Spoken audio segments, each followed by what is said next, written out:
Hey everybody. Today I'm going to talk about memory and how we know what we know. And memories tend to be really unreliable. So on the farm, there's a few ways that we can get around unreliable memories.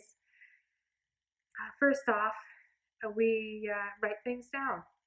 Over the years, since 1904, there's been various times when journals have been kept about what's been happening on the farm, what's been happening with the people that live on the farm, what they've been up to, what the weather's been like, and sort of because, obviously those people aren't around to tell us anymore.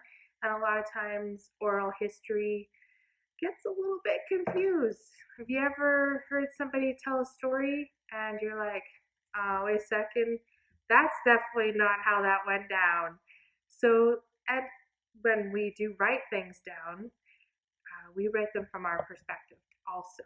So the way we can get around that is we write down basic facts, things that can't be argued. On that day, we had 3 inches of rain in our rain gauge, and during the week, the temperature got up to 38 degrees in the summertime, or down to 38 degrees in the wintertime.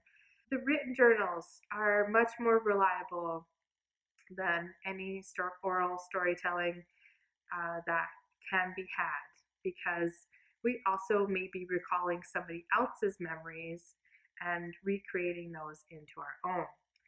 The information about the machinery that was used so long ago isn't necessarily applicable now. So what is applicable? And how do we know things on the farm? Well, we know that, we've tried growing different crops on the farm. Which brings me to the land. So what do we know about the land? So we have really got to know the land over all these years. And so we know how different seasons will affect the land. Of course, in drought years, everything is more difficult. And I can tell you, it doesn't matter how sharp your pencil is. If it doesn't rain, folks, there's really not much you could do about that.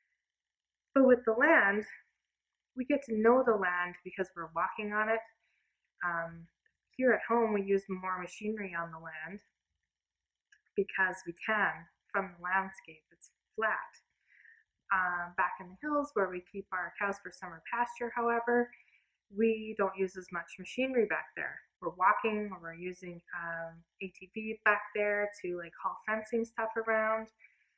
And there's a lot of places where we just have to walk because it's too steep, or there's bogs, or other things that are happening. And so we know how the weather and the seasons affect that.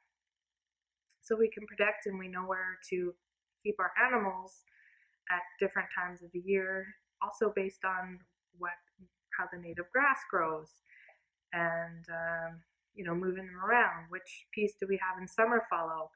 So we know the land.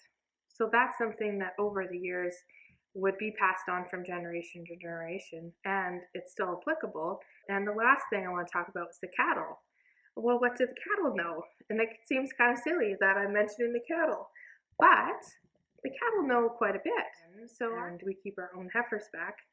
So our cows know the cycles of what happens to them in different times of the year too. It's kind of funny. They know when we're going to be bringing them across the road because we'll be calving, or when they're done calving and they move back across the road before it's time to go to the summer pasture.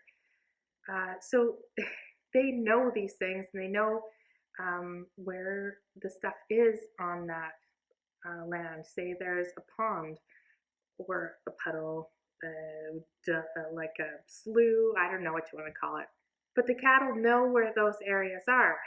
So when it's time to go for a drink, they also know where the well is, where we might be pumping water, or they know where the dugout is, where we'll be pumping water. And they have an idea where the gates are, okay? So if we humans decide for some crazy reason that this time we're going to try to move them through a different gate, and it's happened for various reasons. We had our solid thinking reasons, but sometimes it's a real struggle because the cattle aren't used to going through that gate.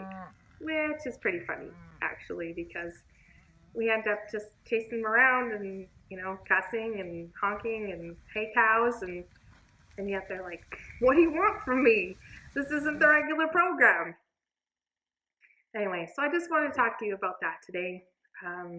What we know, where it came from, and how it applies to the farm. So I hope you enjoyed this video. If you did, hit the like button. If you want to share it with friends, subscribe. And if you have any questions, as always, leave them in the comments.